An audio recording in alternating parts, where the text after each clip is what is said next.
பல வருடங்களுக்கு முன்பு நான் பேருந்தில்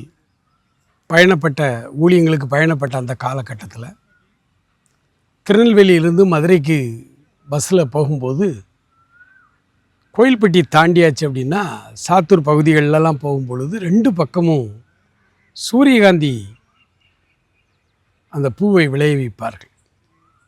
அதிலிருந்து வருகிற விதைகளுக்காக சூரியகாந்தி எண்ணெய் எடுப்பதற்காக அது ஒரு பெரிய விவசாயம் வியாபாரமாய் நடந்து கொண்டிருந்தது. அந்த நாட்களில் சூரியகாந்தி பூவை நம்ம எல்லாருக்கும் தெரியும், அழகான ஒரு பூ. காலையில் அந்த பூவினுடைய முகம் கிழக்கு நோக்கி இருக்கும். மத்தியானம் 1 மணிக்கு அந்த பகுதியில் வந்தால் அது நேராக மேலே சூரியனை பார்த்து மேலே திரும்பி இருக்கும். 5 மணிக்கு சாயங்காலம் பார்த்தா அது மேற்கு பக்கமாக இந்த பூ திரும்பிவிடும். இவ்வளோ ஒரு அற்புதம் பாருங்கள். இந்த இயற்கையான இந்த சூரியகாந்தி நம்ம கற்றுத்தருகிற ஒரு பெரிய பாடத்தை பாருங்கள். சூரியனை பார்த்து கொண்டே இருக்கிறது இந்த பூ. அவ்வளவு அழகா நேர்த்தியாய் அந்த பூ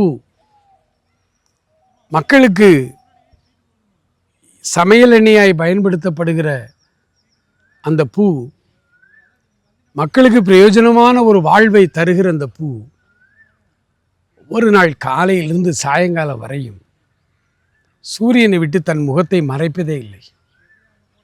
அது எங்கெல்லாம் போகிறதோ அங்கெல்லாம் இந்த பூவும் திரும்புகிறது. இயற்கை நம்ம கற்றுத்தருகிற, சூரியகாந்தி செடி நம்ம கற்றுத்தருகிற பெரிய பாடம் என்ன தெரியுமா? அவர்கள் அவரை நோக்கி பார்த்தார்கள், அவர்கள் முகங்கள் வெட்கப்படவில்லை. இந்த ஏழை கூப்பிட்டான், கர்த்தர் கேட்டு அவனை அவன் இடுக்கண்களுக்கெல்லாம் விலக்கி நீங்களாக்கி ரட்சித்தார் என்று வாசிக்கிறோம். அன்புக்குரியவர்களே, அவருடைய முகத்தை எப்பொழுதும் நோக்கி பார்ப்போம். எப்பொழுதெல்லாம் நமக்கு நேரம் கிடைக்கிறதோ அப்பொழுதெல்லாம் அவரை நோக்கி பார்ப்போம். தாவீது சொல்லுகிறார், அந்தி சந்தி மத்தியானம் 3 வேளைகளிலும் தியானம் பண்ணி முறையிடுவேன் என்று அவர் சொல்லுகிறதை நம்ம பார்க்கிறோம். ஆமென் அன்பானவர்களே, நேரம் கிடைக்கும் பொழுதெல்லாம் ஆண்டவருடைய முகத்தை நோக்கி பார்ப்போம். அவருடைய முகத்தை நோக்கி பார்த்தவர்கள் ஒரு நாளும் வெட்கப்பட்டு போனதில்லை. ஆகவேதான் தீர்க்கதரிசி மூலமாய் சொல், பூமியின் எல்லை எங்கும் உள்ளவர்களே, என்னை நோக்கி பாருங்கள், நீங்கள் ரட்சிக்கப்படுவீர்கள். ஆமென். அன்புக்குரியவர்களே, ஆண்டவருடைய சமூகத்திலிருந்து ஆசீர்வாதங்களையும் ரட்சிப்பையும் உலக பிரகாரமான உங்களுடைய சகல தேவைகளையும் நீங்கள் பெற்றுக்கொள்ள வேண்டுமானால் அவருடைய முகத்தை எப்பொழுது நோக்கி பாருங்கள்.